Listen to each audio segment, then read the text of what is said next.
Hi friend, welcome to our channel friends. ఇవాల్టి వీడియోస్లో AP రైతన్నలకైతే ఒక గుడ్ న్యూస్ రావడం అయితే జరిగింది ఫ్రెండ్. ఆ అప్డేట్ ఏంటో మనం ఇప్పుడు ఈ వీడియోలోనైతే తెలుసుకుందాము. మీరు ఈ వీడియోని ఎక్కడ స్కిప్ చేయకున్నట్ల చివరి వరకు చూడండి ఫ్రెండ్. అప్పుడైతే నేను చెప్పేది మీకు అర్థమవుతుంది. అలాగే వీడియో నచ్చితే ఒక లైక్ చేసి ఇంతవరకు మన ఛానల్ సబ్స్క్రైబ్ చేయని వాళ్ళు వెంటనే సబ్స్క్రైబ్ అయితే చేయండి ఫ్రెండ్. ఏపీలో రైతన్నలకు కూటమి సర్కార్ శుభవార్త చెప్పింది. గత వైసీపీ ప్రభుత్వం రైతులకు ధాన్యానికి చెల్లించాల్సిన బకాయిలను వదిలేసి వెళ్ళిపోయింది. వాటిని తీర్చేందుకు కూటమి ప్రభుత్వం సిద్ధమైంది. ఇందుకోసం తొలి విడతగా 1000 కోట్లు విడుదల చేస్తున్నట్లు పౌర సరఫరాల శాఖ మంత్రి నాదెండ్ల మనోహర్ ఇవాళ వెల్లడించారు.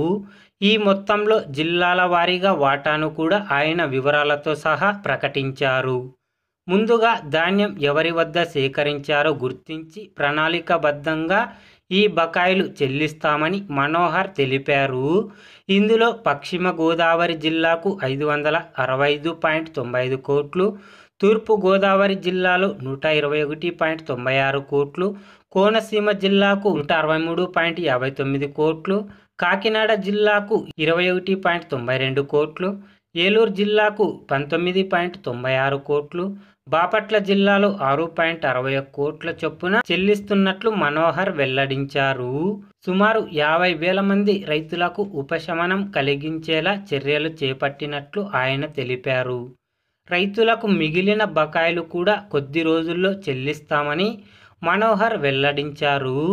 దీంతో పాటు మరో 2,000 కోట్ల బకాయిలు బ్యాంక్ ఆఫ్ బరోడాకు కూడా ఇటీవలే చెల్లించినట్లు ఆయన గుర్తు చేశారు. వచ్చే మార్చి 31 నాటికి మరో 10,000 కోట్ల బకాయిలు తగ్గించుకునే ప్రయత్నం చేస్తున్నామన్నారు.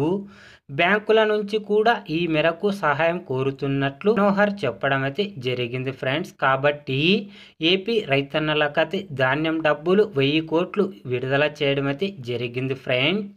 ఏపీ రైతన్నల గురించి ఏ చిన్న అప్డేట్ వచ్చినా వెంటనే తెలుసుకోవాలి అంటే వెంటనే మన ఛానల్ని సబ్స్క్రైబ్ అయితే చేయండి friends. Thank you for watching my video.